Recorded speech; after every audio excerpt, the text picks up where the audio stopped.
Hey y'all, what's going on?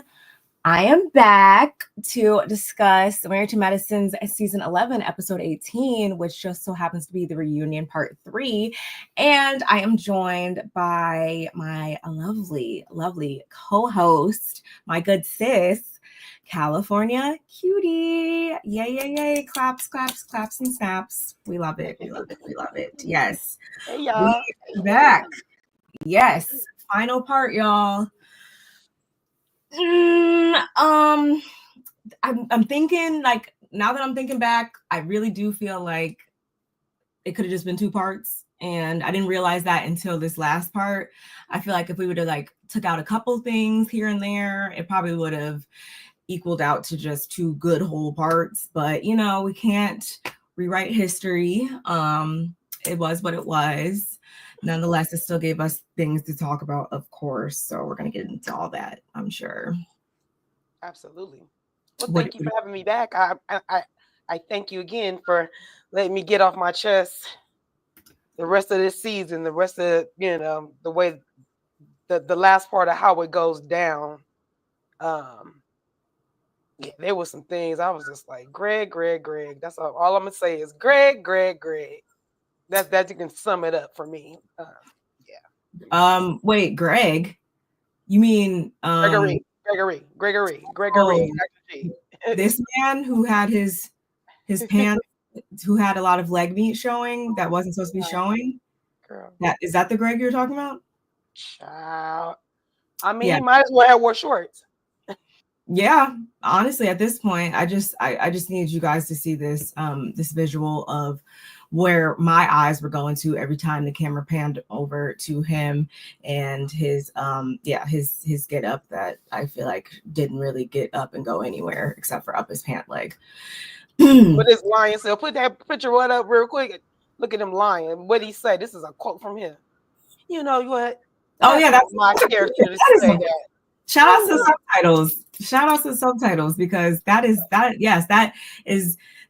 statement right there epitomizes every bit of what he gave up on that stage, and I cannot wait to dig into that arse here shortly, because it's very much warranted, if I do say so myself. But before we get into all that, y'all, you already know we need you to do a few things for us, which include liking the video. We are streaming from both of our channels, so go on ahead, hit the like button on both of our channels, please, and thank you. If you're catching this on X, hey, shout outs to y'all, but come on over here to YouTube and hit the like button, hit the subscription button on both channels. Leave us some comments. Let us know how you thought of this final part of the reunion as a whole, the season as a whole, whatever you want to talk about, drop down in the comments. Let us know. Let's have a cute little kiki down there about his high water pants and whatever else you want to talk about. And also share us with all of your folks. Make sure your notification bell is on, so you know every single time we make an upload. And I think that covers everything. Who do we have in the chat? Mm-hmm. Hey brother, what's going on? Happy Tuesday. Mm-hmm. Hey Christine, good afternoon, gorgeous queens. Oh, you're so amazing. We appreciate y'all being here so much. Love both of you guys. As our brother said, yes, hit both like buttons, y'all. Please, please, please.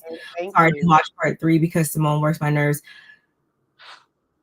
I think you were here last week, weren't you, Christine? I think you know that me and you feel, we share in that sentiment. It makes me want to grit my teeth when I think of Simone, but I'm trying not to because that's not good for you. She just, yes, they were capris. I was gonna call them kulaks, but I think that the kulak got to be a little more, more bell bottom on it. But definitely call it a kulak. Bermuda shorts, culottes, capris, what have you. That's what he was wearing. They weren't full pants, though. I know that. Well, he's not a full man, so he doesn't need full pants. That makes sense to me. Hey Kevin, hi ladies, just stop by to say hi. Stop watching the season earlier on in the season. #bored. I mean, I will say, I think we mentioned this before, that it kind of started to get into the whole, ups and downs, and we kind of got into that monotonous. I feel like once they got from the trip to, I want to say, I guess up until the party, it was kind of like, and then before that, like it was kind of, I feel like we had one too many episodes of them down on the ranch too. I feel like that only should have been like 2 episodes. I feel like we got like 3 plus, like, so I understand where you're coming from with that. Absolutely. Yes, it is Taco Tuesday. It most definitely is. Yes. Yeah, she definitely works episode of rehab. I can't do it with her. I just very irking, just irk my nerves. Like you said, like I don't know, like literally, I think not even it's her true colors, and that's a sad thing because I used to really like Simone. Like we were at least a season 11. Yeah, Simone was cool. She was loud, but she was cool because she don't bite her tongue. I like people that just are straight shooters and say what they need to say, as long as they don't spit too much towards my way. Because some things don't need to be said. I feel like you can think some things don't need to be said. But for the most part, on my last nerve. And thank you. Yeah, she really is. I feel like, yeah, earlier on, I feel like the main thing, the main dig that I had for her was, yes, that she was just loud. But now it's like, no, not only you're loud, but you're like you're legitimately pissing me off at this point because of the things that come out your mouth. Has anyone heard about Phaedra suing heavily for defamation of character about the charity check donation? No, I haven't heard anything else since she like posted that it cleared or whatever about it. No, I didn't hear that. And I was in on Heavenly's her bit of her review yesterday. Before I didn't see, she was on Carlos's channel. I didn't see that yet. Didn't see whatever she had on Patreon or anything like that either. So I don't know if she clarified some more things or whatever. Y'all let us know in the comments. I have to go back and rewatch the rest. Thank you for reminding me because I was braiding hair, but I was doing Bondi hair. I mean, doing Bondi hair. That I'm speaking that into existence because I told her I'll do her hair one day anyway. But getting back to, I was doing hair and I was watching her, and then I watched, of course, Erica, and then Rodney, of course. So I did know that I didn't know she was gonna be on Carlos show. Because Yeah, when them two together, I think she feels, I don't know, she used to feel real comfortable around him. So I can see her saying way more stuff now that everything has been seen. Well, everything they wanted us to be seen. Because when I look back at some of the clips, I'm like, y'all chopped a lot of stuff up. Stuff when they say stuff and the hit the quote back or the shut up or you talk too much. That was even on an off-putting place. That's why they didn't know that it was said to her. Like y'all chopped it up too much. Yeah, and I think certain things were left out. I did catch one clip, and we'll play that later on. Something that she said that was apparently said, but was, I guess, cut out. That I think gives some good context. But other than that, yeah, I think that they left a lot on the cutting room floor, more so than they should have. Oh, my phone. Oh, we appreciate you. That's probably one's sons talk to her any type of way, shaking my head. See, that's why I've been saying she's the woman of the house, and all she does is yell. So they like tone deaf now. They like when she probably talks to them or say anything, unless she come and talk like this, son. They probably listen to her when she talk like that. But if she's in any other tone octave, the octaves that we know that she gets to, ain't nobody listening to that. Girl, we've been toned you out. Girl, shut up. But I was saying shut up. They probably mastered the art of, just tuning her out. If there's somebody who's able to do that, I would hope after 20 plus years that they've all mastered the art of that's got to be there's clearly a science behind that, because tuning anybody out, even at a regular volume, takes some skill. But at her, at that octave, I can only imagine. It's much too much. Well, so what are you rating it? Hey, Colette. My walking partner, we got our 3 miles on yesterday and today. Yeah. Okay. But literally, what are you giving the not collectively together? Just this one. I would give it like a 6.5. Yes. Okay. Yeah, probably 6.5, because I mean, honestly, I'll tell you right now that after the husbands left and stuff like that, well, from that disastrous nails on a chalkboard performance that we got, from there on, it was pretty much like just fluff for me. So that was a good 15 minutes plus. So yeah, 6.5. What about you? I'm right there with you. I'm gonna give it I'll give it a 6.5. I'll give it the 0.5 because there's stuff that we can dissect that could. I feel like the guys could have went on a little bit longer. And I was with Cecil when he said no, that was Eugene. Yeah, I wish they would have drank a little bit more. We clearly saw there was alcohol in their rooms or where they were at, but literally maybe because I feel like not that they were holding back. I just feel like they cut so much more out of it, and it should have been more to be said, especially the stuff Greg was saying. There should have been way more rebuttals and more, man.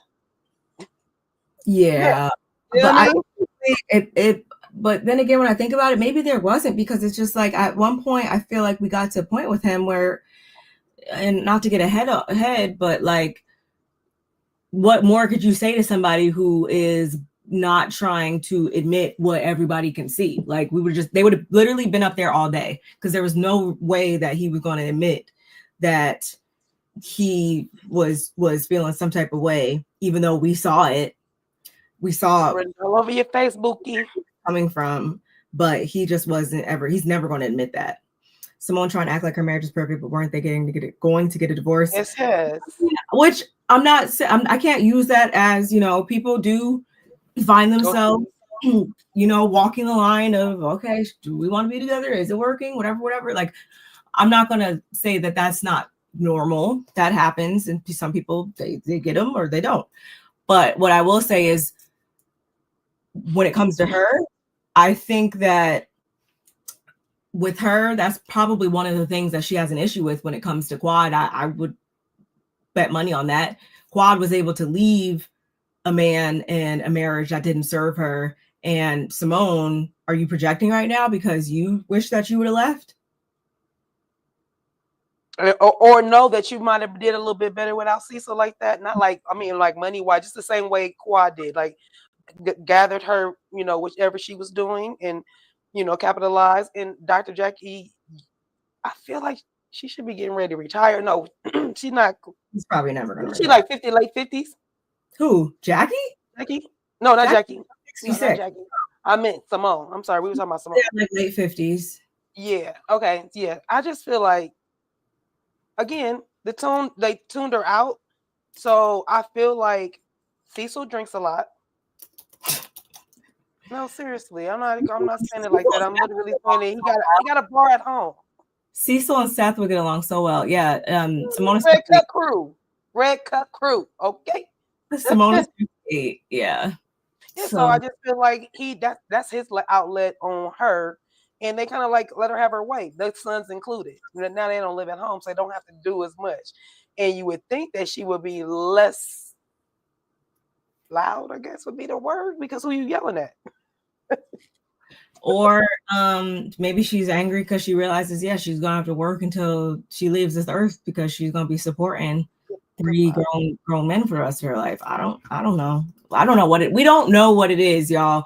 And we'll even get into that later on when Quad asks her, like, list the things that, I did or whatever, so we can, address them. Boom, bam.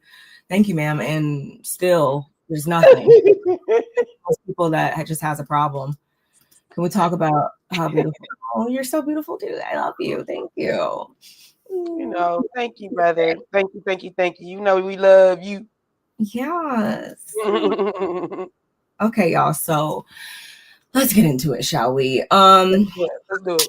Of loud people, we pretty much we jump in right there where we left off in part 2, which is the husbands are all on set still talking to Andy or whatever, and wives and everybody there backstage, watching everything go down. And again, we have Quad and Simone going at it, because we have to remember that Quad called out the fact that they ushered in her ex and the new wife, and that was the problem. That's where we're going to start with things when it comes to how Quad feels. But Simone, on the other hand, she felt a hit dog, I guess, was hollering, because she made it clear that Quad wasn't around. So they went to go hang out with Greg. And she also said that whole thing about karma and how this is the karma that Quad had coming to her. And Simone also, then we get into like a shut the F up little tiff back and forth real quick. And a jump in the face. Yeah. Now they jumped in each other's face. Things were getting a bit heated, y'all. They really were. And we also had Quad bringing up the fact that she was with Simone looking for her father. My, how soon we forget. And Simone was very much like, don't be bringing up my dad. Da, da, da. Like she didn't like that Quad brought up, that situation with her father. So they're able to diffuse the situation once Jackie takes Simone to a different dressing room or whatever. And then it was Toya and Dr. Mimi. I don't think Heavenly got up off the couch at all. Mm-mm. And I want to say Contessa was there too, I guess, but it was mainly Toya and Mimi, Dr. Mimi, around Quad trying to console her or whatever. And then we had, like I said, Jackie taking Simone elsewhere, followed by Sweet Tea. Can we just talk about how with that weird walk? Why were you here? That just shows y'all the woman doesn't have a place to be at all. Like, and if you didn't already know, because it's been said, and I like to think we all know that Jackie don't see it for that girl. And if you couldn't tell that based on how she was like, girl, give me a minute I want you to go. She was like, go, bye. What are you even here for? Go away. She probably just was standing on the side of the wall, like, after that, like, where do I go? Just looking lost. I'm convinced. But Quad expressed that she didn't want things to go the way that they did. She didn't want this blow up to happen, but it happened. I can't remember what Toya said to Quad, but about Simone, she told her that she basically told her it's better that she said it and told you. She told you up front. Now you know at least, because dang, we've been all trying to figure out what is Simone's big problem, and she finally got it out. Yeah, I used your ex to get back at you, and your karma was that because you gave me your ex to kiss. So Toya was basically telling her, and she was like, well, that ain't right. She was like, no, she didn't say it wasn't right. Whatever word she used, whatever she said, she was like, no, it's not that. She was like, that's dirty. She was like, no, it's not dirty. At least you know. She told you the truth. And I was like, huh? I think she might have said fair, but I don't remember 100%. All I know is, I mean, it still was messed up. I get where Toya was trying to come from, but it's still messed up on Simone's part. And I also still don't believe that that's the true reason, or that's the only reason, or whatever. I think it's always going to come down to just simply Simone doesn't like you, because there's just certain people in life, y'all, that sometimes that when they have these mean, ugly, evil spirits about themselves, like they just won't like you. Just no matter what you do will never be good enough. And that I feel like is a narcissistic trait. That's just a trait of an evil person. However you want to put it, there's certain individuals on this earth that just aren't going to like you no matter what. So I really was happy when Quad told her to shut the F up. And I really want Quad to fully embrace this whole FU mentality when it comes to people like Simone. And y'all might say that that's childish or whatever, and you should always take the high road or whatever. Some people you got to just not smack them literally in the face, but smack them in the face. Yes. You got to give them your ass to kiss, like Simone said. You gave us your ass. So that's how she felt. So really show her what it is to give a person your ass to kiss, is how I feel. But who am I? I feel like she's still gonna probably pull that nice approach, and I don't see why. She's Quad better than me. Because Quad really thinks she never did anything to Simone. She literally, in her mind, like, I didn't do anything to her. So it's like, I'm trying to get to the meat and potatoes of what I did. And if you can tell me, then I can apologize and move on. But I can't, and you're holding on to it. So she's If got to. you're holding on to it and you can't tell me about it, how am I gonna fix it? And it's gonna probably happen again. I don't. So literally, but the cold thing is that with her saying, even Jackie, I mean, Simone doing this, we found out your true colors. The joke's on you, Jack. That part. And I also should have mentioned that when Jackie sat Simone down, Simone like started off by saying like, oh, like, you know, she brought up my dad or whatever. Da, da, da. So you have an issue with her bringing up your dad, but you didn't have an issue with bringing up her niece last season? Yeah, look. That's what is that like? Make that make sense. We already knew we both was gonna say it because that's what we do. Like that doesn't make any sense to me. So I wish that's a true friend would have been like, well, I don't know. I hope even if it wasn't that moment, I hope Jackie, you told her later on, like, hey, like maybe that you got to look within sometimes. Like, well, I'm gonna tell you to look within, but I highly doubt that happened. The other thing is that Simone was saying, well, you only did it when the cameras was on. You only did it with the cameras on. And then she gets to Jackie and she says, you know, she didn't text me, call me, do anything, da da da da. And I'm still thinking the phone works both ways. And I don't know where the hit and miss is between the two ladies. I'm not a big phone person either. I don't talk to my family members every single day. Thank goodness I can pick up the phone or look at my Instagram and go to their story if they're on there or not, or choose not to.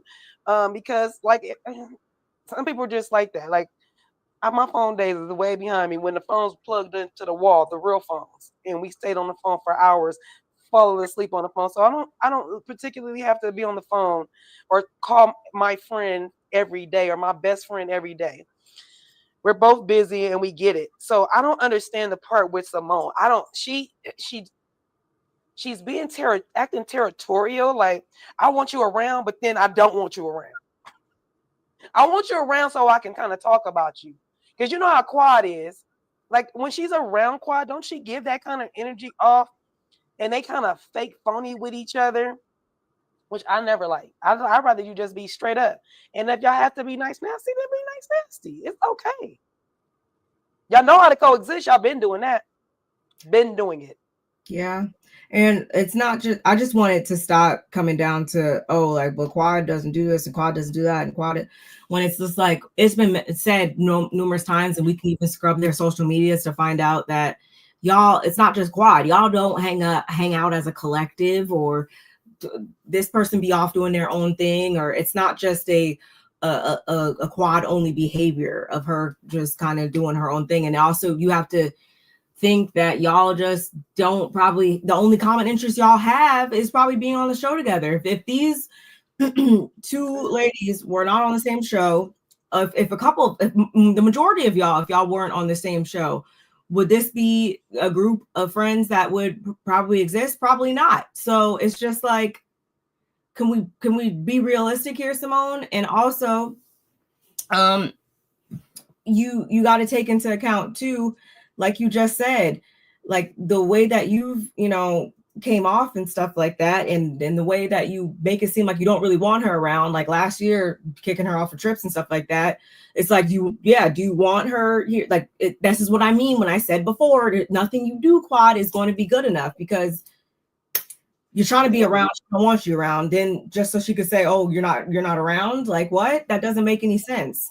Yeah, so I don't even care. I don't care. I don't care how Simone feels. I love everyone, but I'm not a firm person. No, I'm not either. Right. I want to be on the phone.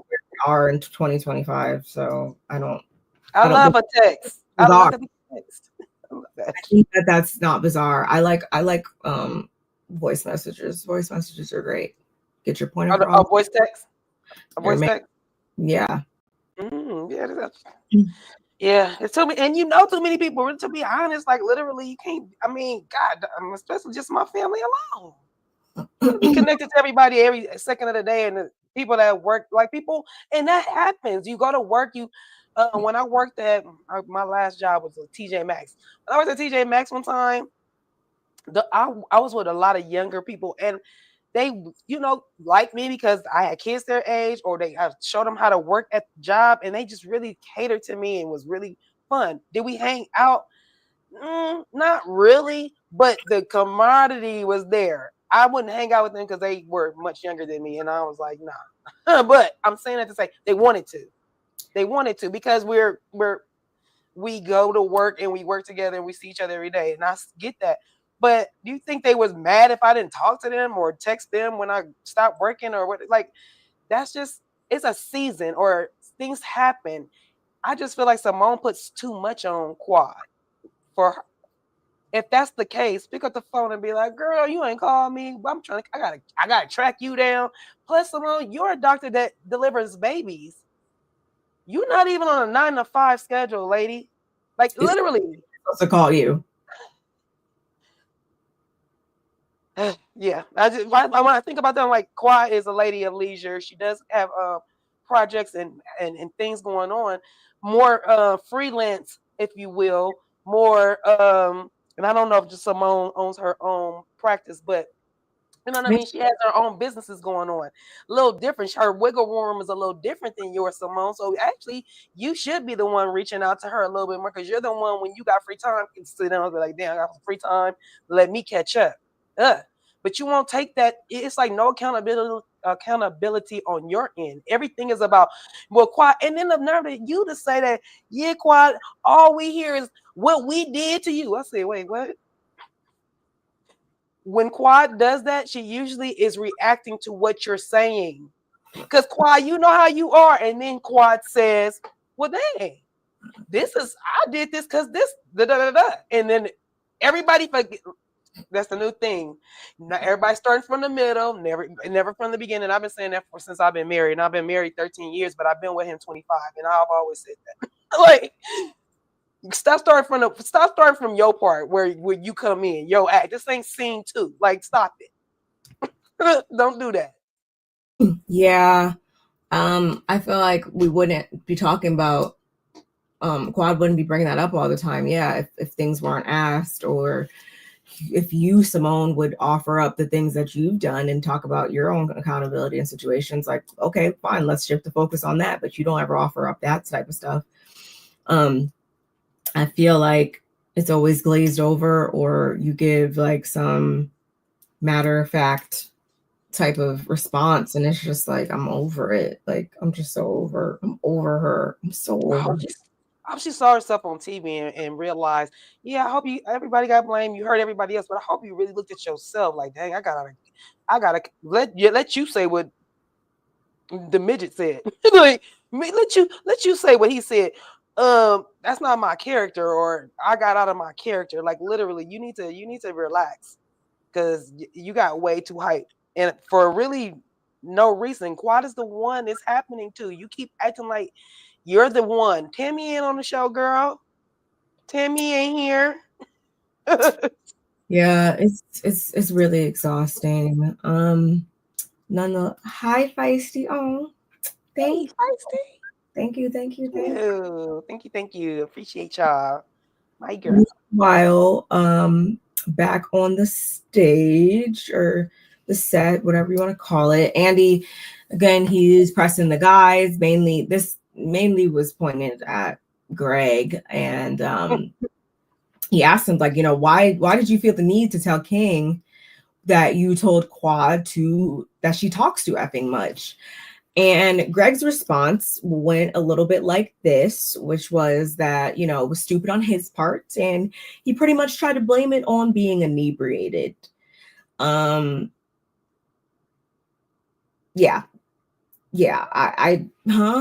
Okay, whatever. Steve, shout outs to him. I feel like Steve and Mimi too. I feel like they exerted their presence, I feel like, well, on this reunion, because Steve was like, I ain't never seen no like that. Like, because y'all, again, remember, they were only on the sandbar for 22 minutes before all hell broke loose. So that just to give you guys some context as to how far things went, left by. And Andy also brings up how Greg, when he told Sweet Tea that it was going to be a fight to the death, like, I don't know what moved him to say that in his spirit, but he said it nonetheless.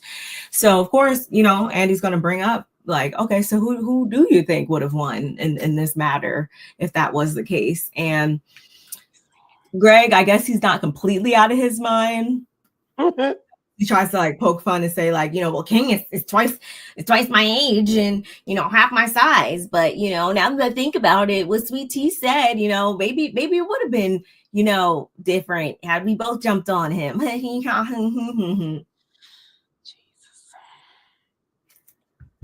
I was very much bothered by that. Eugene was like, yeah, she does have that military.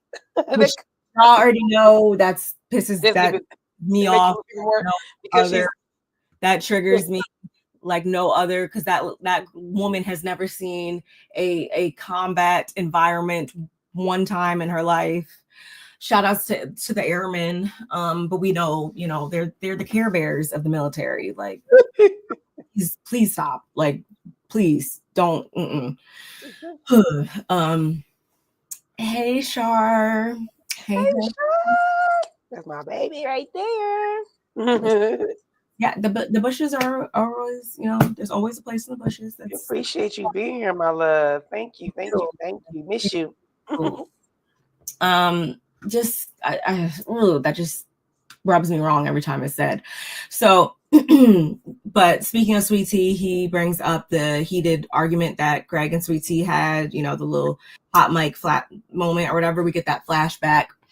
And he asks him, like, now that you've seen it back, like, do you feel like differently? Do you regret how you spoke to her? Like, what have you? And Greg's like, he does regret it. He does owe her an apology. And I loved when King jumped in to say, well, doesn't that seem like the issue? Because there's the same type of aggression pointed towards women, and everybody's seen it on camera, like how you talk to her. So like, are we not able to draw any parallels between these things? And all Greg can say is, well, believe what you want to believe. Okay. And we have King making it clear once again that all he did was set a boundary. He told him, yeah, well, not on my watch, pretty much. And again, y'all, you have to remember that Greg was the same man that said, oh, well, what did he say? Like, oh, well, I hope you do defend her or stand up for her, whatever he said to that effect, like 10 minutes before that or whatever. So it's just like, so when he went to go do that, then what was the problem then? And he pulled you away from the group. He didn't do it on blast or nothing. One-on-one. I feel like there was a couple times where he could have got Buck if he really wanted to, because I feel like the stuff that you were saying was like, you knew what you were doing, Greg. But for some odd reason, like you said before, everybody wants to start in the middle. So, whatever.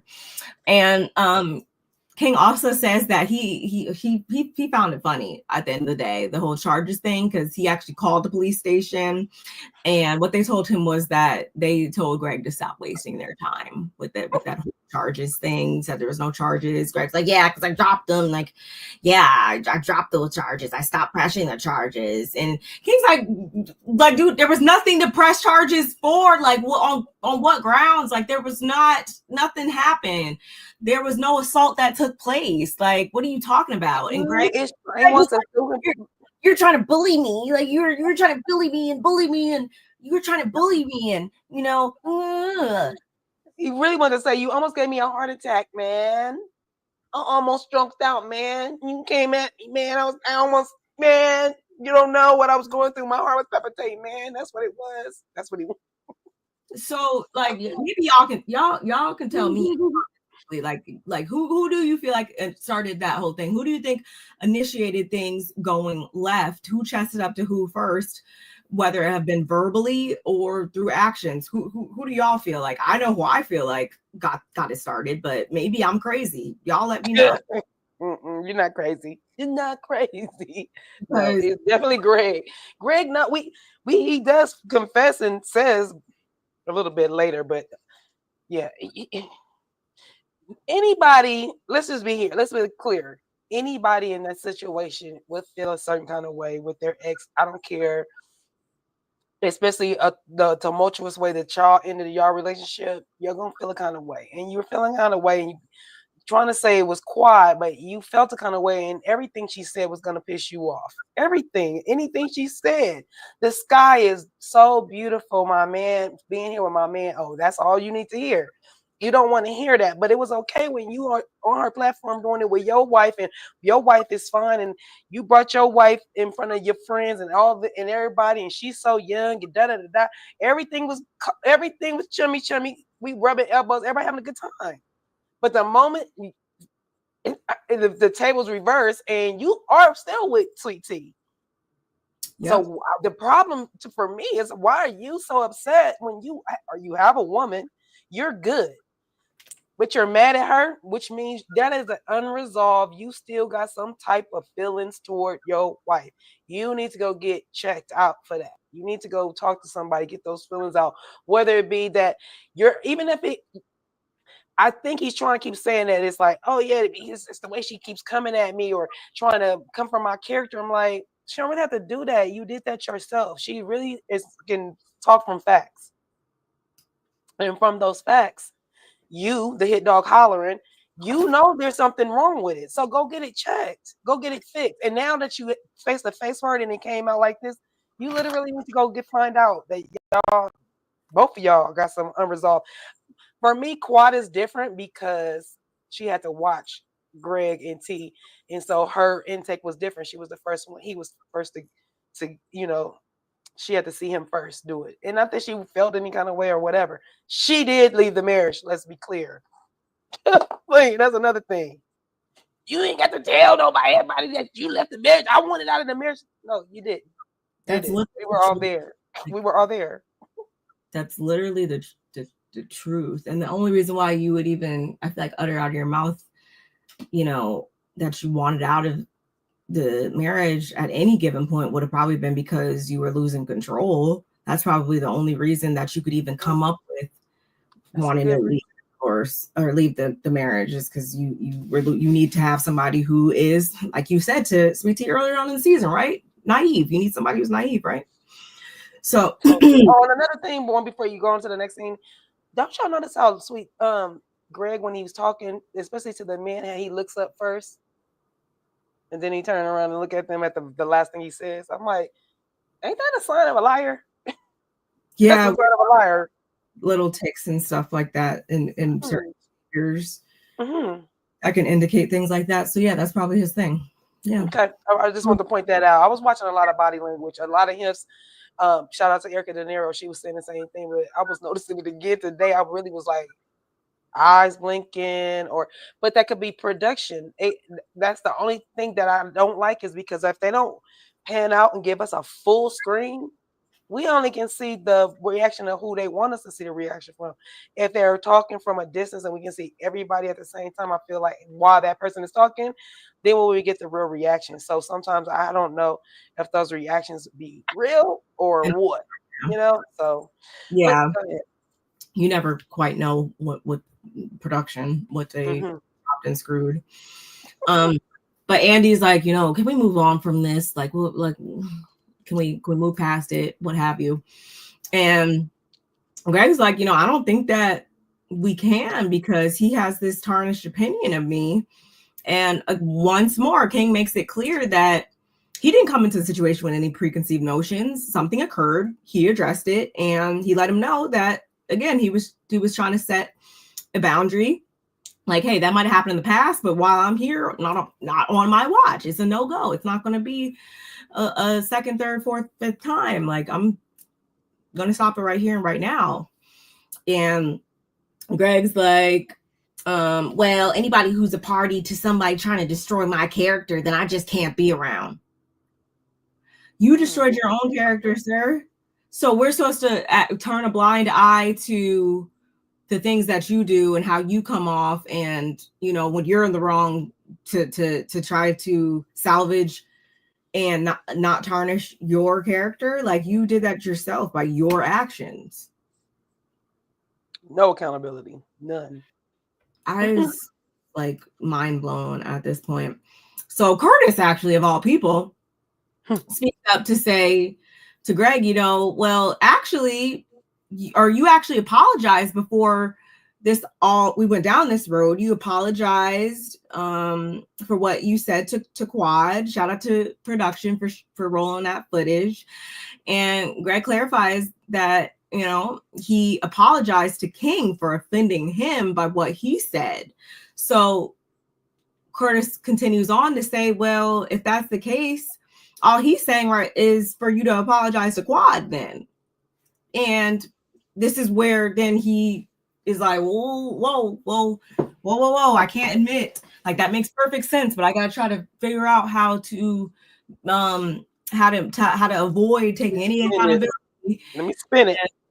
Let me spin it in my favor, which went a little bit like him saying, why do I need somebody to explain, or I need somebody to explain to me why I need to apologize to her when she's not apologizing to me.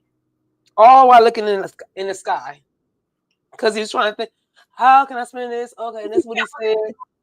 But he cannot look in their faces with a straight face, knowing that is complete BS, and just keep a straight face. Like, are you insane? Are you out of your mind? And like, King's like, well, like, I don't think she disrespected you. Like, what are we talking about here? She was going back and forth with Sweet Tea, and you are the person that jumped in and escalated stuff. Like, what are we talking about? Eugene even tried to jump in and get him to see what was being said, and have like this man-to-man moment, whatever. And talking about, when they go high or when they get low, you go high, yada yada yada. And again, all Greg can say is that that wasn't in my character. I was having an off night, but it needed to be said. According to okay. And King is like, this man is insane. He is cuckoo. He is out of his mind. Like, straight back pronto. And I feel like all the other men too were like, dumbfounded, because again, you are playing in our faces right now. You know exactly what we're saying. You know exactly what you were doing. You know exactly what game you were playing out since you came back onto this show. You know exactly what game you've been playing at. But for some odd reason, you're going to take up this entire segment playing in everybody's faces. Couldn't have been me. Eugene said, I'm about to fall out this seat. I said, you definitely talked with Toya. That definitely is your wife. That's how he would say. He's like, I'm about to fall out the seat. Like, literally. Trying to get him to see, like, can you just admit that you were acting out of a place of being thrown off by seeing your ex-wife and her new man? Because, if it was me, like, I would be, thrown off by it. Like, that's a completely understandable situation. It's not a normal situation. Mm-hmm. And still, Greg is not trying to admit having a hard time with that. And this is, I feel like Cecil was like pissed, frustrated at this point. He was like, listen, he just had enough. And he's like, you have to accept what someone is saying to you about it. Like, God, that's what it is. Like, you have to accept that it was the case. Like, come on now. But again, he's not trying to see it. That's because he's trying to, why he's doing that? Because he don't want Sweet Tea to think, oh, it bothers you. You've been telling me all this time how bad of a person, how bad she's been treating you, and da da da da da. You've been all in my ear, because he shouldn't even talking to her about her. That's another thing that's irritating me. But okay, that's your ex-wife. Do what you do, but you're literally feeding her stuff, and so she feels fueled. So when she goes around her, she thinks she can buck. Girl, buck get nut. Girl, don't do that, because he gonna set you up. Because you see how he almost got me. He almost got his ass kicked. So don't listen to everything he say. He an ex for a reason. It's not because he was peaches and cream. Okay, let's be clear. So he don't want her to know that she still has the feelings for her, or that it bothers her that she got a new man, or any of that. Because you would think that it wouldn't bother him because he got her. So he's doing it for her. I have to disagree. I think that he's completely doing everything for herself. Like, I don't think he really cares about, whether she feels one way or another. He knows who he has, and he knows that he's somebody that he's literally, she's a pygmy, and she's going to go along with whatever he says or does or whatever. She knows deep inside what it is, but she's complicit, and she thinks that she caught her a big fish for whatever reason. And I feel like we can even tell that based on how she's clapping like a walrus up there when he is, putting on this performance and stuff like that. Like, what it is. That, like, I think it all has to do with feeding his own ego and just him as a gross person. The Kermit the Frog. Yeah, it's definitely. Oh, I can definitely see that. Yeah, I can definitely see that. I can't. That's something within his own self that he's just a flawed person inside. So this is pretty much two of them. I look at them every time. It's two of them. Disgusting. So at this point, husbands, their segment is over, whatever. They go backstage, and husbands download the wives on what happened, and vice versa. And before obviously they all come back out onto the stage together. And before they even really got to talking or whatever, I feel like I don't know, can we stop the whole like not really seeing a woman or whatever she has going on as like complete and like enough without having like a man behind her? I feel like that was very much like, I don't remember exactly what Andy said, but I just feel like it's always, or even Greg earlier on in the season, again, that speaks to his own ego once more, where he said something along the lines of like, oh, like I'm glad she moved on and is happy now or whatever. And I think it was Curtis that actually said, like, what makes you think that she hadn't moved on, whatever, like before this, just because she got a man now? Like, can we stop acting like life starts and stops with people when they get with a man? Like, you can have a full life without being in a relationship. So that always irritates me. I agree. I definitely agree with that. Feel 100% just, absolutely Quad and her fabulousness even before King came into the picture. And actually, talking about King coming in the picture, if she maybe hopefully someone clip this and send it to Sweet Tea. How about that? Like, you do realize that if Quad really was fixated on having a moment or trying to get a leg up on Greg or playing at the game that he's playing at, she would have brought King onto the season last season when she knew that he was coming onto the show, or she would have brought in whoever else. What she would have pulled a Phaedra. She would have brought somebody on if it really was about not looking crazy or dumb or whatever. But no, she's made it clear since, which I don't really understand. I feel like at the same time, Quad, like, you laid it on a little bit thicker than I would have. I just would have paid them like dust. I don't even know if I would have even gave a high as much as like I just would have been like unfazed. But the whole, can I hug his neck, whatever, like I wouldn't even gave that much. But nonetheless, again, we cannot look back and say that at any point Quad was giving bothered or giving, she wasn't over there tooting her face up like these motherfuckers were every time when they were talking about Quad. Like, y'all are the ones that are more so bothered than the opposite. Like, what are we talking about here? So I don't know. It's just like so irritating to me. Yeah, it was giving a walrus clap. Like, just an idiot. I'm officially tired of discussing marriage medicine and capping off the season with you two. I'm looking forward to break. They've exhausted me this season. Yeah, I definitely am happy to, I love obviously coming up here and talking to you guys about, anything under the sun, but I'm good. 18 episodes later, I'm good on this.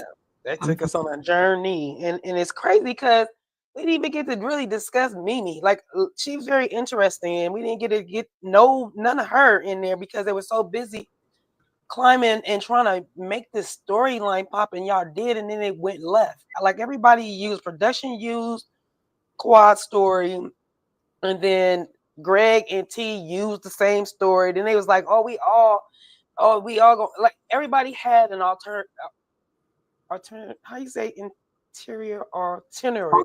Motive or ulterior motive. I feel like nobody came in there like, look, we on this show, we are people of prestige, we are doctors, and our husbands or wives are married to us. We need to show Black unity. Greg has moved on with Sweet Tea, and Quad has now moved on, and we're gonna bring you guys together. It's gonna be okay or no. It's all in the way you do it, and because you guys were trying to make a scene or make something more of it, and a lot of y'all, we didn't even. It wasn't even us like, we was feeding into it. It's like, Greg, you came on her show, like literally, and everybody's weak little, she's not married to Medicine. She wasn't married to Medicine the whole time he was gone. Nobody said nothing to Quad about it. Nobody said nothing about Quad not being married to Medicine before Dr. G was even thought to come back on the show. All of a sudden, that's the day. How long has Dr. G been gone? Hey, that's been gone for a minute. So what are y'all talking about? All of that. That's y'all biggest thing. Why Quad needs to leave, because she's not married to Medicine when she is married to Medicine, was married to Medicine, and is one of the faces of Married to Medicine. Y'all stop. I see she's partnering with, I don't know if it's legit because I didn't see it on her Instagram, but she just did some type of medical type of partnership. From what I think I didn't hear about that too. Wait, I think I heard about something like that too right now. However, I just feel like that. I just feel like if we was gonna do it like that, if y'all wanted it to work out, watch. I said if that's what, if people want to hold these shows to abiding exactly by their titles, we wouldn't have shit to watch. So what are we talking about here? Like, we would not be watching anything but the news, only to get more depressed by that. Like, no, like we wouldn't have anything to watch. So please spare me.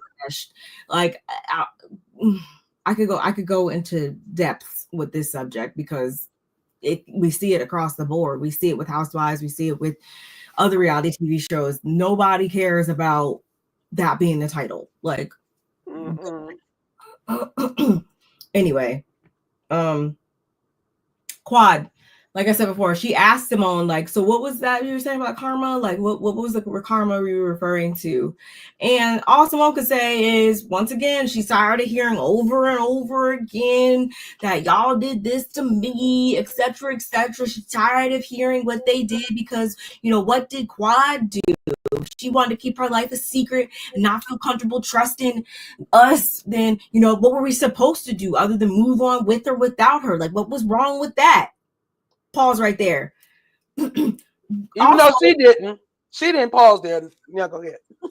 I'm confused by like this whole, like, her also needing to like replace, like, I don't understand. Did you have to fill a void? Like, if you say that you guys were she was never really, with you like that, or checking up on you off camera and stuff like that, then like, why did you need to seek out? Do you have like a calendar of like how many friends you can have at one time, and like when one falls off, you have to like make a new friend? And like, I'm just confused as to what she meant by that. Like, did somebody come out the sky and say you must have 50 friends at all times, and if it drops below that, you better go meet the bitch on the street and become friends with her? Like, I don't know what that means, Simone. What does that mean? That you had to do that it was just so wrong, and you want to sit here and act like Cecil and him have been so good friends or whatever. Yeah, that's a fucking joke. Like, just, oh God, that lady does something to me. Oh my God. all of the shows like Housewives, Basketball Wives, and other shows, most of the cast don't have what the show title is. Exactly. Basketball Wives has women who dated or engaged over 10 years ago. Shaking my head, LOL. Can castmates really vote other casts off the show, or does production decide who stays and who goes? I think that certain people are favorites and can, like, going back to like Kane being favorite.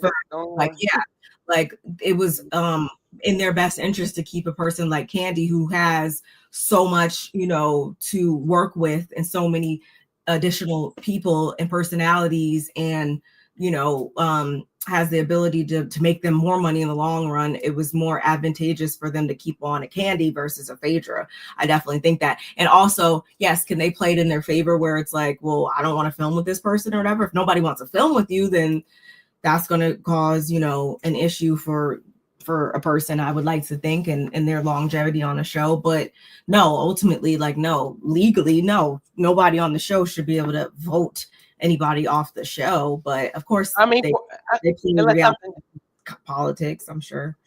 Yeah, I mean, I wonder. I mean, unless something happened on set and they like, a bad fight happened or somebody got like when not ready to when Kierna, when Kierna, is that her name? So yeah. Kierna, when that happened to her, like with that, if they wouldn't have took her off the set, and those ladies would have been like, well, I don't feel comfortable with her being on set. I can see that happening, voting somebody off like that for that reason. But other than that, I don't think they have that kind of power. I think it's all still up to the executive producers.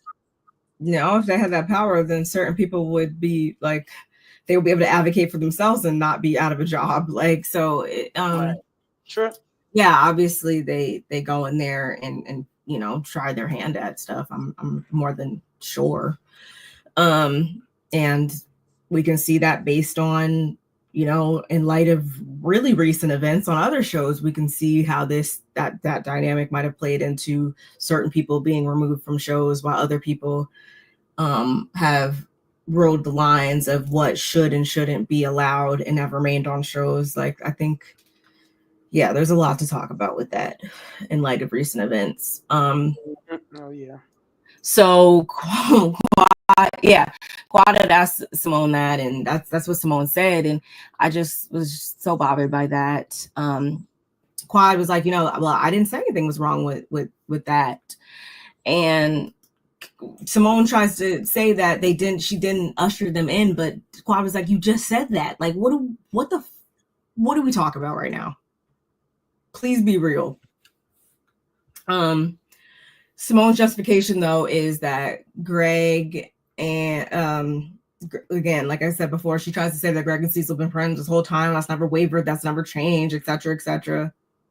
Please, somebody go back on her Instagram and check and see when Dr. G started popping up again. Because if that was the case, how many times have we seen Anil, what's Anila's husband's name or whatever? How many times have we seen him in the background or whatever? Oh yeah, he'd be right there. Exactly. So we've seen the husbands, the men. We've seen, people still resurface on the show in the background of scenes. They're not mic'd up or nothing, but we've seen them still frequent. Agneta was just on Atlanta.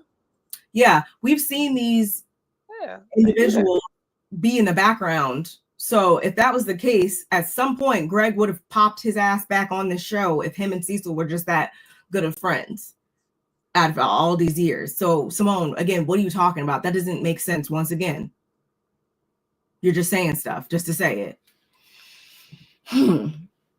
So, sis, I need you to woosah. Oh, I'm trying to get all this out because this is my last. I ain't got nothing anymore. So reminds me of OG on Basketball. They did her so wrong, in my opinion. Yeah, that's like pretty much. They lost a lot of viewership when they did that to OG. A lot of people that I know stopped watching. They was like, I'm not watching no more. I was like, I ain't mad at you. I'm not mad at you. I can't make you watch it. I'm never gonna tell somebody, but I definitely understand why, because they did. That was messed up. But Basketball Wives is a little bit different, because Shawnee is and which that's always been so weird to a lot of people, because it's like you're on the background and on the show at the same time, like you're the shot caller in the background, and you're also that creates a weird. I wouldn't want to be in a situation like that, because then I mean I wouldn't, because nobody's going to make me do anything. Let's just get that clear. But I understand in certain people's case where it's just like they feel like they're damned if they do, they're damned if they don't, because it's like I don't, now I feel like I need to reduce or diminish my stance, or I don't want to beef with her because she's the one that's just signing checks or whatever. Like, that can conflict of interest. Mm-hmm. I would not trust Simone because I would know, I know if Simone is going to tell my business to my ex-husband. Yeah, that's weird too. Hey, Q27 Yes, and I like that. confused. Like, I'm just confused on her as a person completely. I'm so late. Sorry, ladies. No, it's okay. Give me the code. Late, better late than never. Make your entrance, baby. Yes, please. Please. Quad has a different life from Simone. Yes, and I spoke about that earlier, where it's just like, Quad is over here doing her thing or whatever, in her, and that's within her right or whatever. But I just feel like no matter what she does, Simone's going to find an issue with it, and it's really very odd at this point. If anything, it's not even.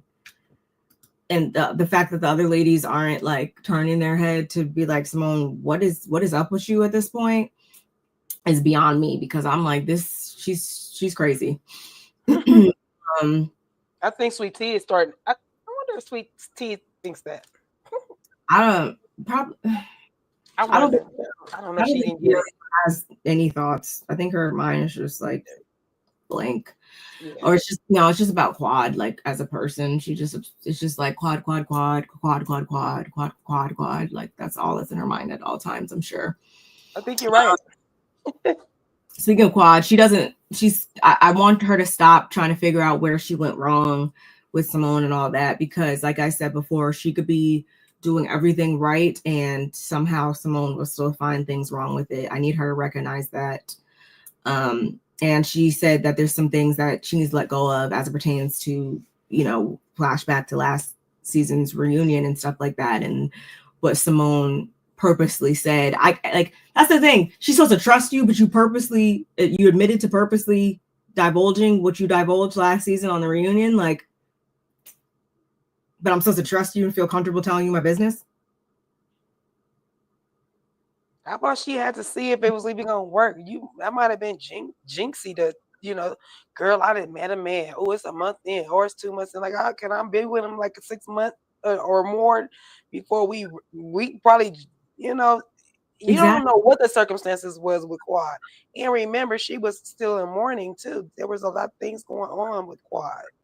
So can we normalize like just not feeling entitled to knowing everything about a person's life? Like, can we like understand that no matter what, like if a person is not ready to talk about something or reveal something, that's well within their right. Like, as long as it's not putting anybody in like danger or something, what is the issue with her wanting to keep something close to the chest? And I'm saying, like, even if all those circumstances didn't exist and it was just simply like, I wasn't ready to talk about it yet, how can you get mad at that? Is that giving her behind the kiss? Is that what that is still? Because I'm still trying to understand when she says that. Is she talking about what exactly when she said that? Is that what that is? Is that, because I still don't know what that means. I know what it means, but it better not be the sister circle shit, because I'm not doing it. I'm not doing it, y'all. I'm not doing it again. I'm not talking about that. There's so many things. Feisty, if you're still in here, she's got the rolling log of things that we are not going to continue to talk about, and that is like number 1 on the list. I'm not going to keep doing this when it comes to certain things on the show and other shows and all the show. Like, no, because I mean, obviously it's all of the above when it comes to Simone. She is an elephant that never forgets anything and that just makes up things at the same time and creates these double standards. And Simone level of anger towards Quad does not make sense. She acting like Quad after her husband. It will be different if it comes from Toya. Yeah, what? I'm convinced Simone now is outside Quad's house with Sweet Tea spying on her with binoculars.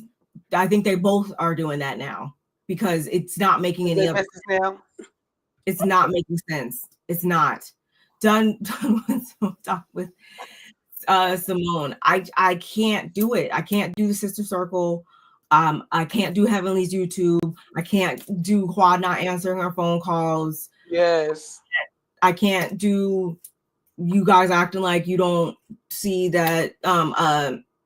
Also, actually, a question I would have wished they would have asked her. Why has this not been asked yet?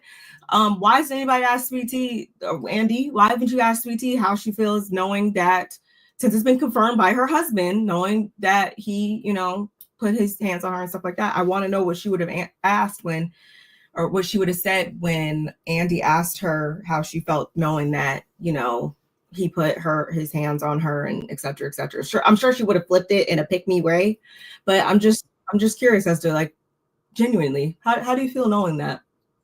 How do you feel knowing she was gonna say same stairs that he drugged Quad by her hair? And I'm not pointing fun at it when I say that, because I would never do that, but DV, but like legitimately, I want to know, like, what made you know, like, this is still, you say you don't know Quad from a can of paint, but what makes you so confident in knowing that that was who you wanted to spend the rest of your life with, knowing all this other stuff that's been confirmed, not just hearsay? He admitted it. Why is nobody, like, really pointed those questions at her? I'm curious. Because remember, she got the best edit. So they still are tippy-toeing around a lot of things for her. I have no idea why, though. Okay, that's what they won't talk about, and they don't give all info about their lives. Phaedra. Yeah.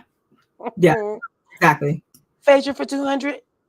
Alex, I will bet all of my money in my bank account right now. Phaedra. Yeah. She is the poster child for exactly what you just said, Christine. But anyway, then Andy, like, facilitated this apology between Simone and Quad. Simone accepted it. I don't care. I feel like Simone accepted it because at the end of the day, she knows that this is just going to pop off yet again. Just like you can see in this. Oh, stop playing.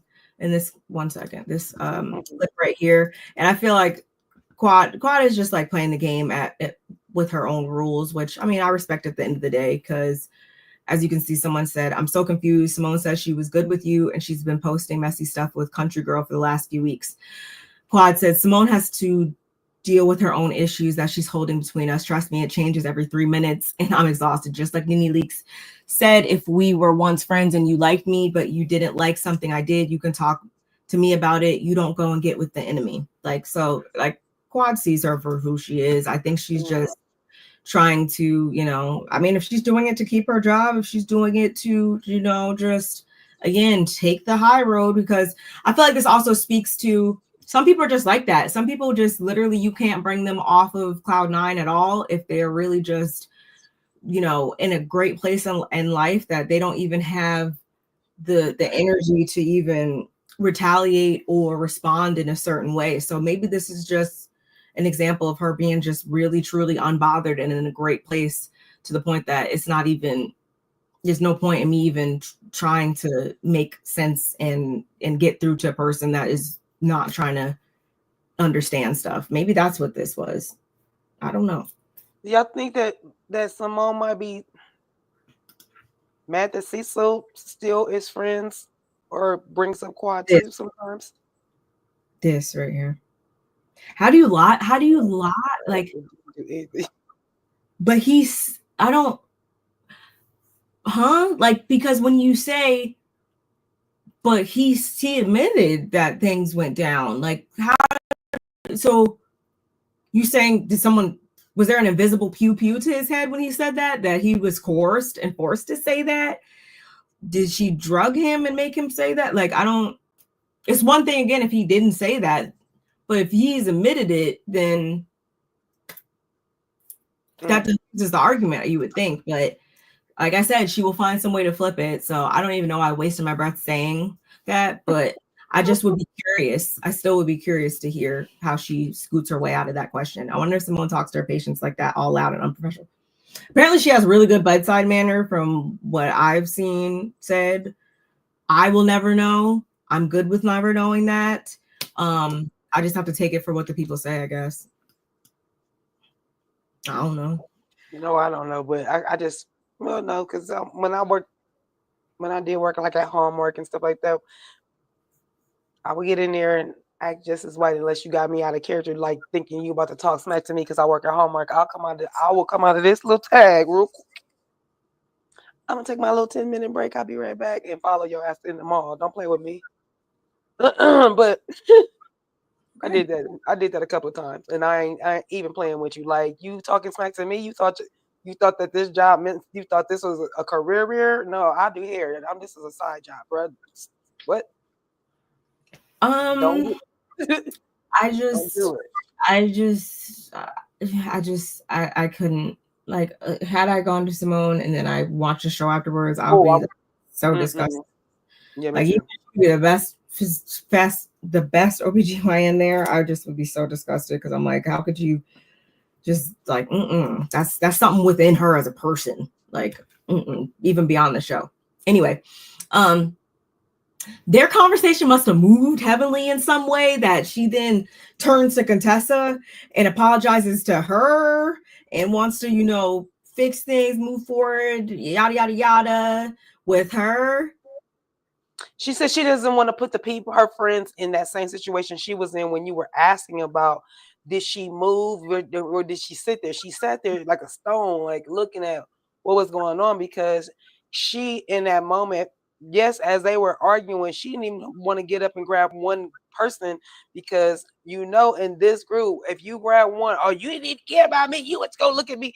Some people do that. Not saying in this group they do, but people do that. So Heavenly basically was saying to Contessa, I don't want to put my friends in that situation, so we need to make up.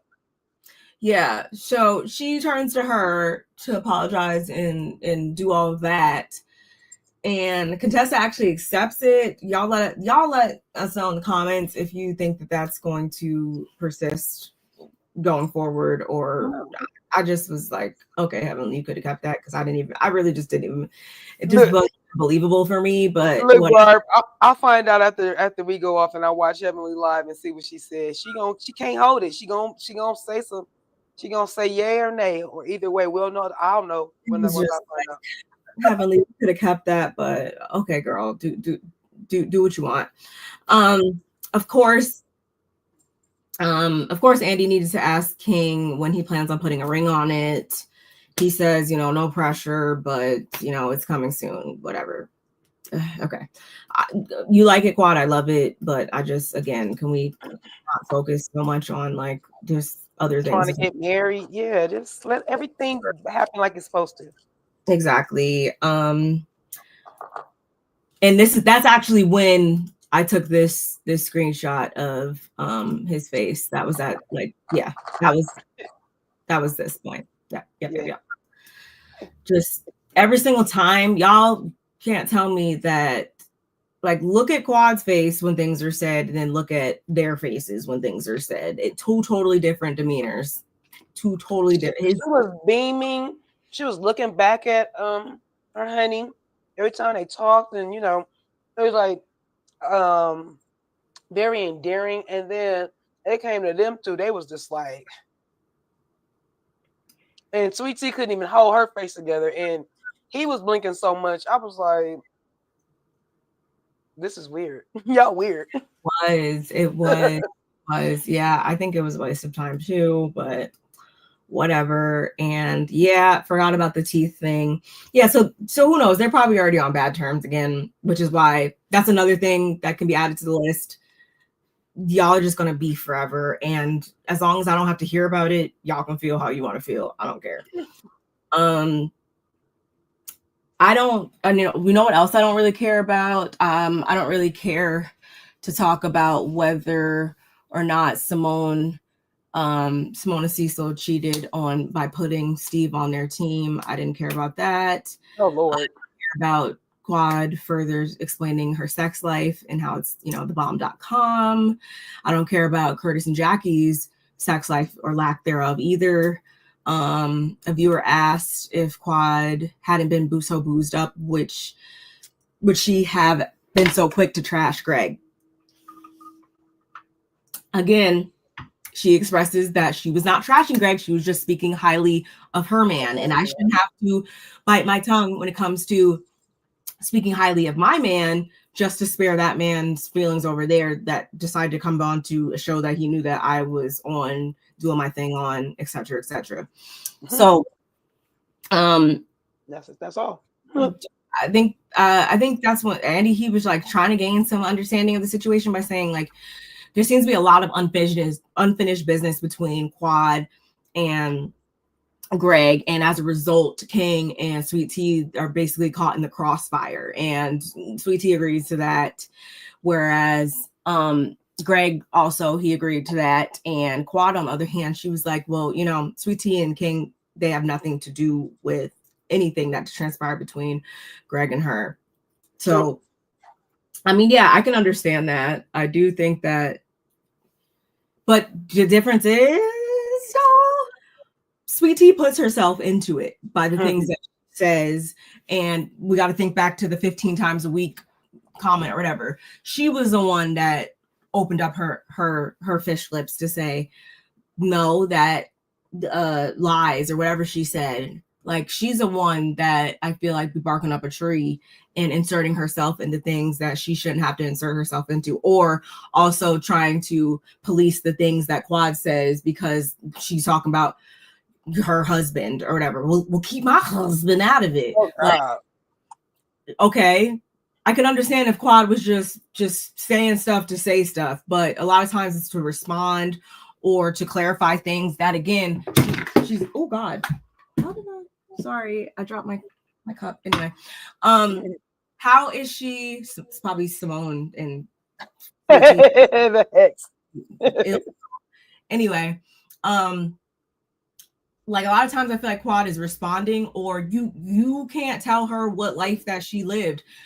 Quite frankly, you're probably living the exact same life, and you've even admitted to dealing with some of the same stuff that Quad, you know, dealt with him. So that's usually where Quad is speaking from. But you just are so just gone that you just want to have an issue with anything that she says, because all you hear is her bad mouthing your man and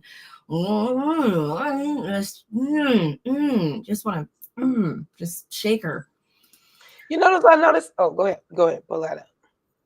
I'm down with not having the baby first, only because she may be traumatized by marriage, but her clock is ticking on having a baby. I mean, I think either one is a big decision, and honestly, I feel like I would be more okay with her getting married first, because, and not even from a traditional standpoint as much as I'm just like just to double check, because you can undo a marriage. You can't undo, you know, babies here.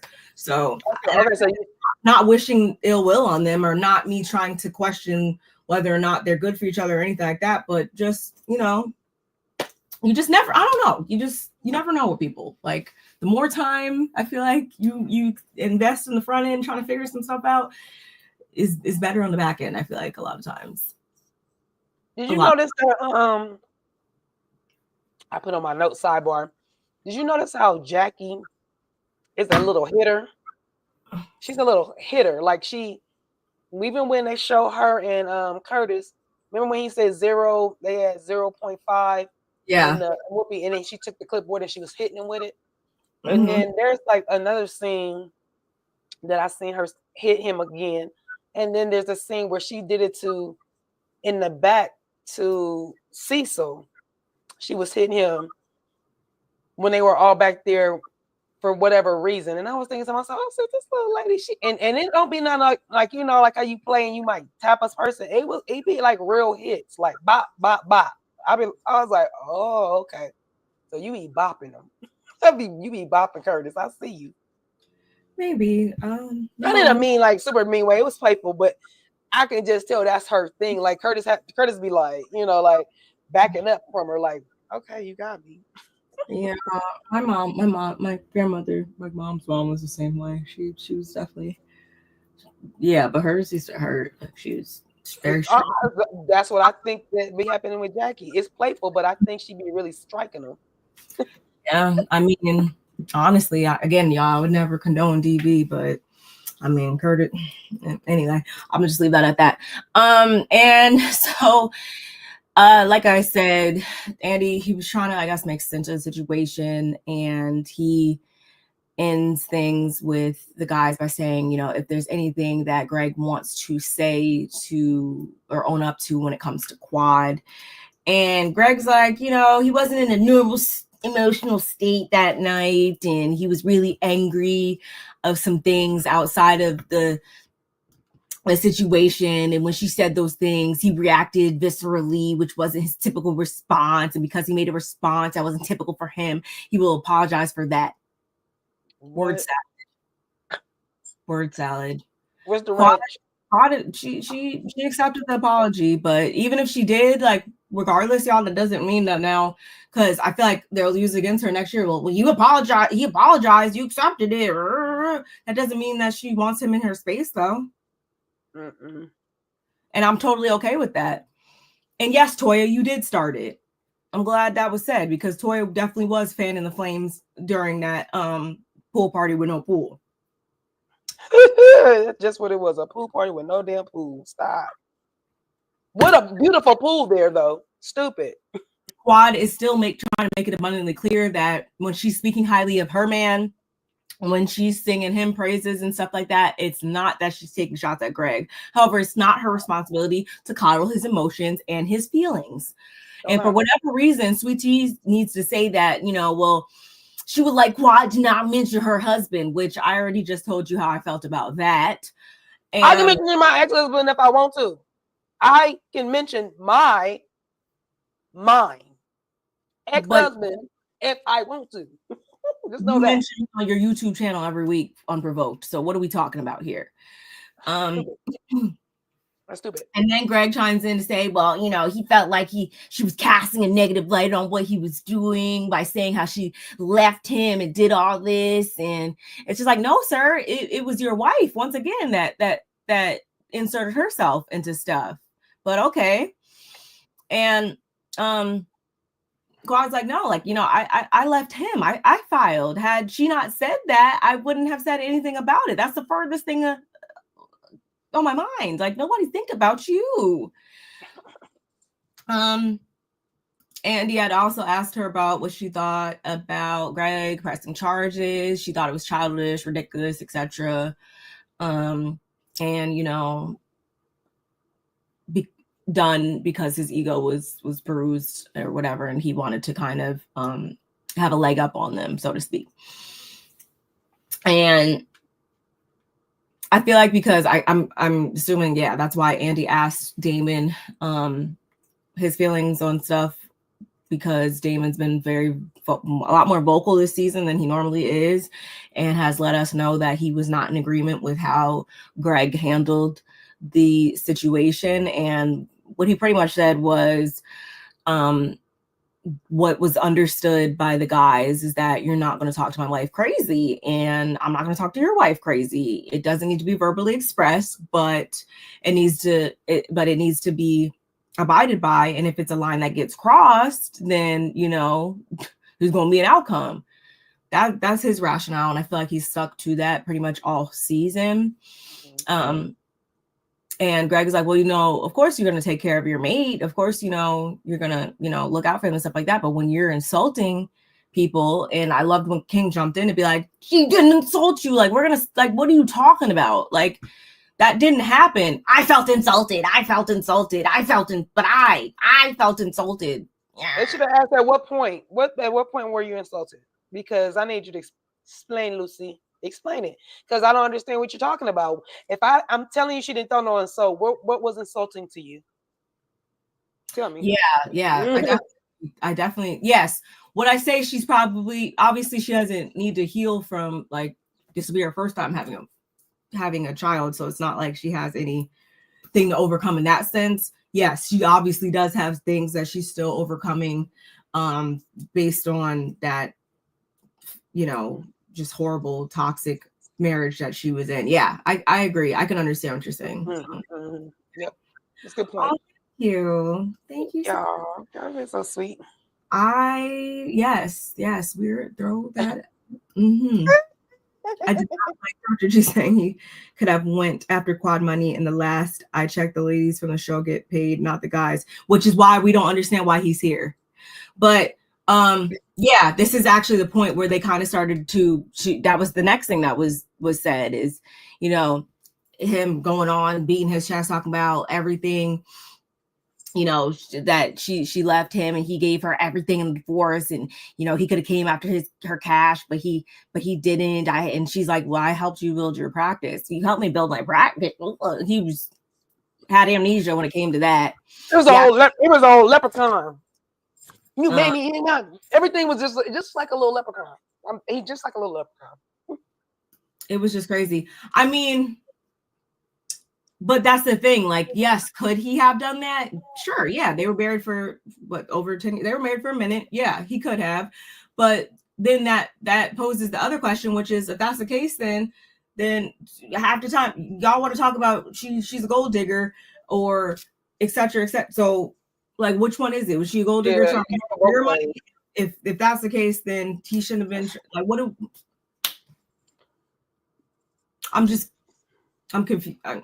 We want to put all these labels on people and it just don't be making sense. I think G can agree because he's an A user period. Yes. He's not trying to get it because he doesn't want to get it, because it's all about, again, everything feeding his ego. And at the end of the day, it's like, you know, if a man speaks to your woman sideways, do you agree that it's an unspoken rule that you're supposed to stand up and speak for her? Eugene, Steve, and Cecil, them three definitely said yes. But then this is where we get into this conversation with Cecil saying, well, you know, he doesn't believe that a woman, the wife, can just say anything and you can't say anything to her. So I'd love to know your guys' thoughts on this whole part and in the comments too. Like, and because then Heavenly jumped in and she has an opposing viewpoint where it's just like, well, you know, if you tell me to shut, if you say that to me or whatever, Damon's not even going to hear what I say because he's going to be, you know, coming after you then or whatever. So I feel like that's Cecil and Eugene. I feel like at certain parts, and I know I said this during the season, mainly about Eugene, I feel like sometimes they kind of take on the stance of like what the audience feels or whatever, which is a lot of times people just like to disagree or like to not like Quad or whatever. So I feel like sometimes the issues that they've had with her on the show, sometimes they drive the stance and the angle at which they approach certain conversations and what they say. I feel like that was a little bit of this right here too, but that's just my own thing. Shut the F up. But I do understand the point that Cecil was trying to make nonetheless. So yeah, I don't know why Sweet Tea jumped in for no reason other than the windmill for her man. And Toya, I loved when she was like, well, yeah, he started it by saying, and he started this whole thing. And Sweet Tea's all like, oh no, it was a double standard. We can agree to disagree. Not everybody operates in the same way. Or no, that's what Toya said. Not everybody operates in the same way. Like, obviously you're used to having that conversation between you and your man, but yeah, we're just not. Oops. Boop.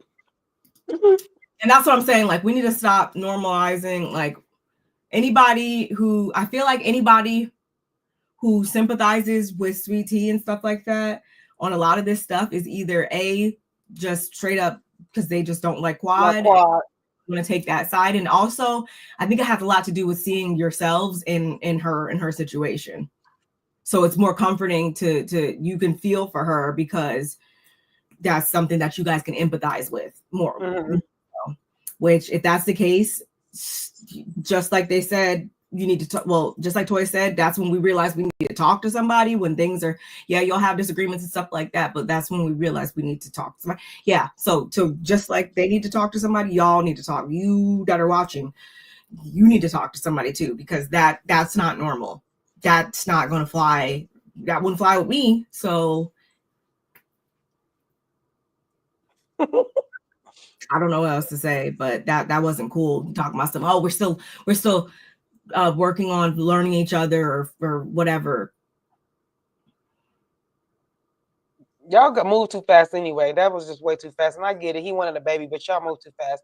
Did you notice when Heavenly had apologized to Contessa and tried to move on, that when Contessa was like, she told her she received it. I noticed Sweet Tea had looked at Contessa and then she like just hung her head down like, like I was like, you really been trying to make it a little alliance, huh? You really thought because I've seen it this whole reunion, she kept looking at Contessa like they were cool or trying to make a little joke, like trying to have like one partner in crime. I was like, girl, I don't think so. I don't think it's gonna work. Going back to people talking to, or this person talking to this person poorly and stuff like that, they tried to, I guess, draw a comparison between this time back in 2021 where Damon was speaking to Heavenly in a manner that some people would, I guess, deem as inappropriate or whatever, but I feel like it was two totally different angles. And I want to say Heavenly said that he didn't appreciate them playing that or whatever. There's no parallels with that. And I don't feel like in that situation he was talking to her and trying to, from a demeaning place. Or you need to see that whole scene. That whole scene was different. I remember that scene. They didn't show the whole clip. And that Heavenly was out of line. Heavenly was out of line, and Damon never raised his voice. He just told her, "Let's go." Exactly. Go. So I understand why she was like, or if he did feel a way about them playing that and trying to draw parallels between that way that Dr. G was talking to her or whatever, that wasn't the same whatsoever. I don't feel like in that conversation at all he had a demeaning tone or was speaking to her in any manner that can be confused with disrespect, in my opinion. And I feel like based on, if that was the case too, I feel like, well, I mean, Heavenly's different, but we can even tell that wasn't cool, because if it was cool, Sweet Tea wouldn't have told him to, to stop or whatever she was telling him to do behind closed doors. She was trying to diffuse the situation. Nothing further to diffuse if that was normal, right? You wouldn't be telling him that if it was just a normal little tiff between, a couple. Like, no, you knew that he was in the wrong, which is why you were telling him to pipe down in order to, again, you were trying to safeguard him once again. You always want to put on your cape and come swooping in and whooping people's ass for this motherfucker, like for whatever reason. I don't know why, but whatever. I just so she got something to prove now. See, here's the thing with Sweet Tea. Let's be clear. Her young, naive self is now on a mission to show everybody that, one, she's gonna have a kid by this man, which is fine. I don't care about that part. Go ahead, that's your husband. But the most importantly is that she's gonna show everybody, like, we're gonna last. We're gonna be in it, even if he's doing whatever he's doing to her, because she's not gonna let y'all tell her. And I mean, unless she gets sick and tired of it, and she will, because she's gonna outgrow him. Because he's gonna start getting older, and she's gonna start getting older and wiser, hopefully. But she doesn't.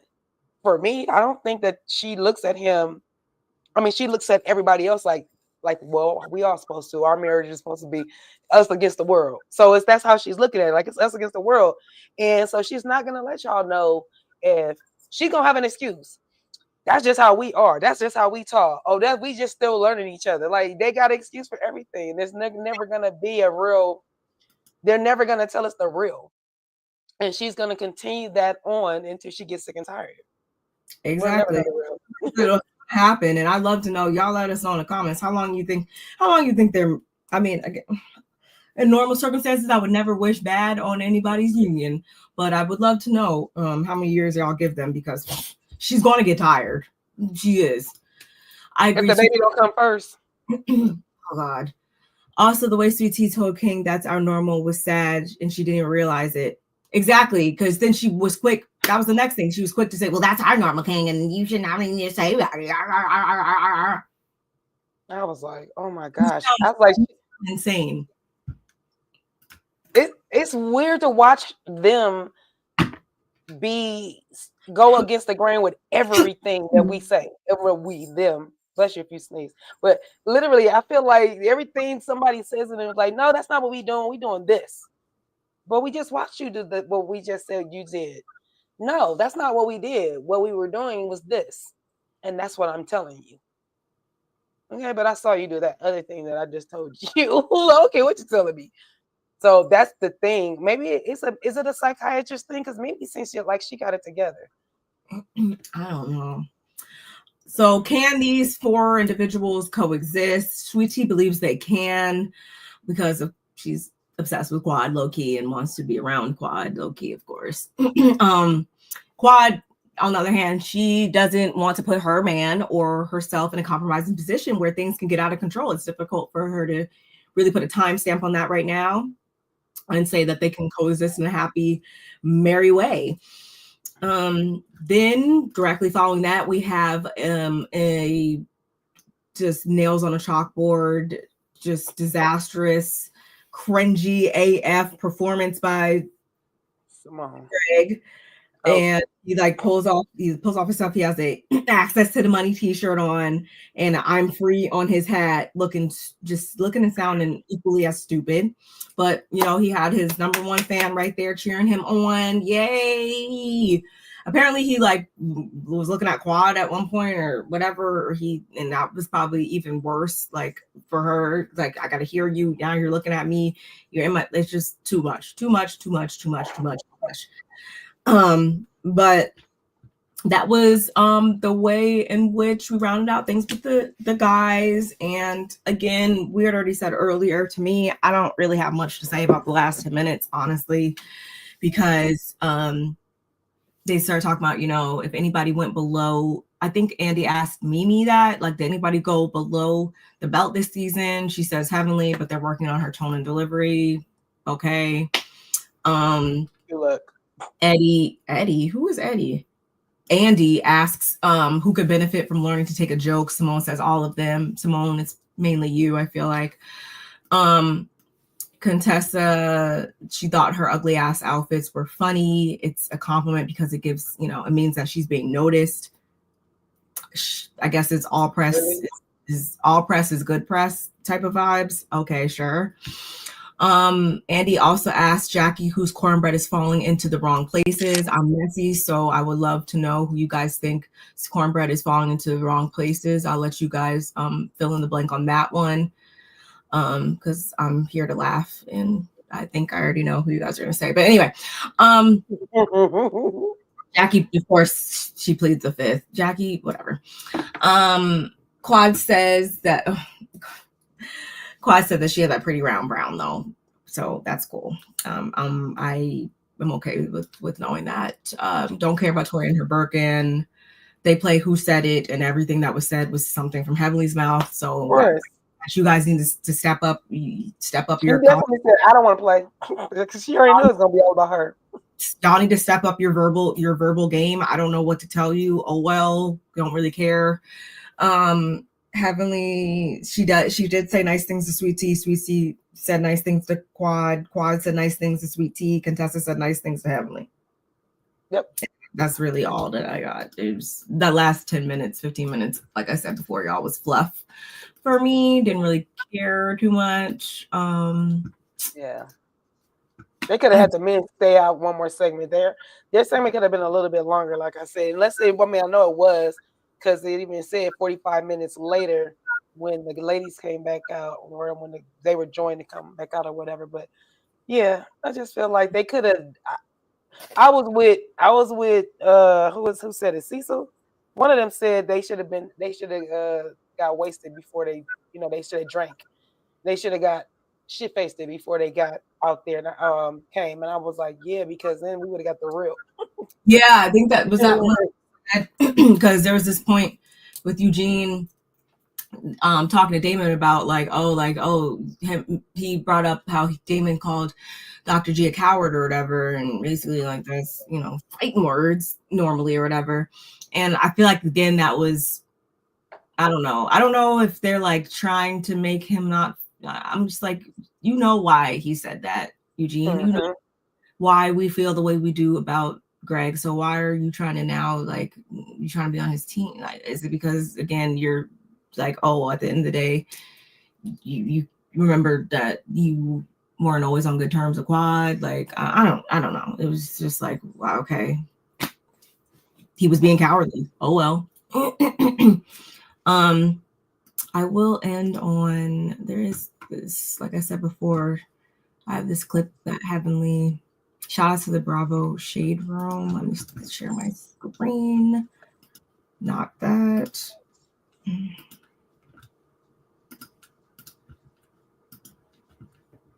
I know he ain't got no kids, but I really don't think he cheat. I really don't. Cat contested gaslight she played a part about Scott. I guess because Scott being so silent, they really probably want them to come back. But now Scott called Quad about some woman he was at a hotel with. Quad admitted it. She said he called me up and said, "How do I keep this out of the blog?"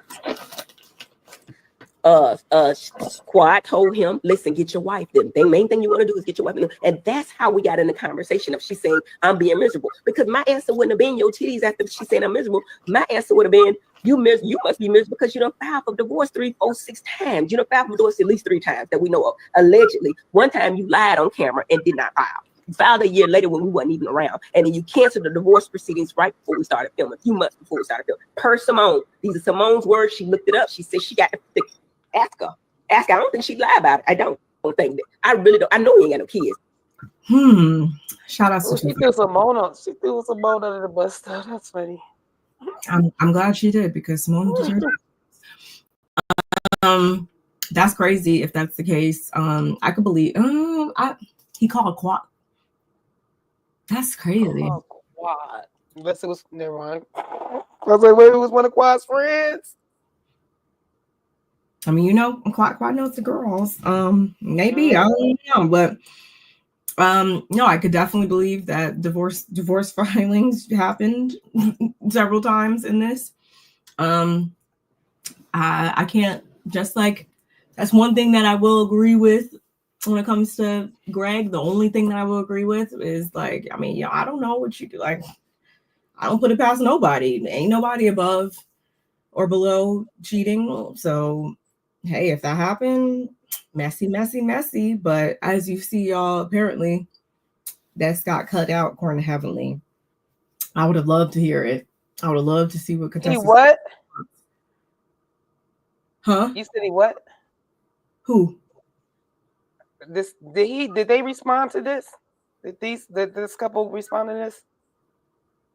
Not that I know of. Okay. That's what I thought you said. I thought you said that. I would have loved to hear her response. After Rodney's live tonight, I'm glad to be done with married. Yeah, me too, because it just got so exhausting because people just, it's not even like, it's just the people. Like, I'm sick of reiterating the same stuff. And it's not because, like, I ever want everybody to just, like, no, you gotta see it my way. Otherwise, I'm gonna block you. Like, no.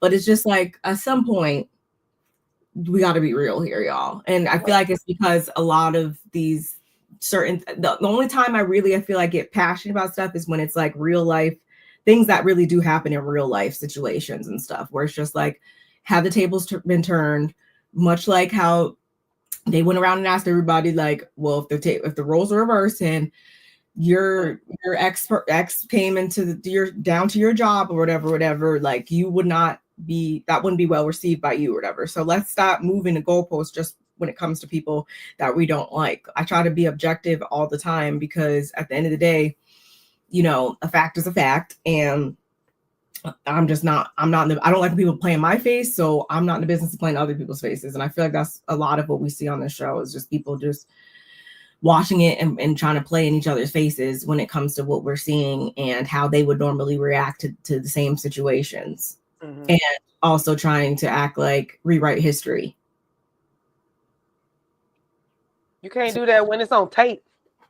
You can't, but somehow they still wind up doing it. But nonetheless, y'all, I mean, I enjoyed this season with y'all. I enjoyed discussing things nonetheless.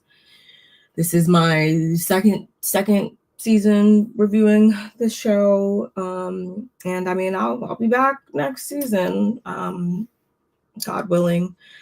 But I am glad to be putting it to rest for a bit. I know people don't like Quad and Heavenly, but they make me laugh and they're entertaining when they are together. Yeah, that's the thing too. It's just like, people are so like, oh my God. So like, do you not know that it would be a totally different vibe on the show if these individuals weren't there? Just want to see Jackie performing surgeries every day? No, you don't. No, you don't. If you say you do, you're lying. You want to see Simone clean up her son's house every day? Oh no. You want to see Toya dusting off her Birkin every day? No. You want to see Contessa in her ugly ass outfits? No, you don't. But together, those elements together paired with these types of individuals, that's one thing I will agree with Jackie on. It's like somehow together, like they make it work or whatever. Yes, they definitely do. There could be some subtractions that just don't need to be there at all, I will say. But it won't be missed if they don't come back, but okay. But nonetheless, no, we understand what we're doing here. So that's another thing I want to stop hearing too. Oh my God, just get her off this show. Her mouth is so foul. We know that Heavenly's mouth is lethal. Why do we keep, what is there to say about that? She's 50 something years old. She's not about to not have a lethal mouth tomorrow. Like, it's not going to happen. So throw a thicker skin and let's move on. I don't know what to tell you. Yeah, she ain't even that bad. But you know what? I went back. Some people in they would hate me off the camera, and some people I know, if that's the case, because I was listening. My client came and I was watching Married to Medicine last week, and she was like, "Oh, I'm so far back."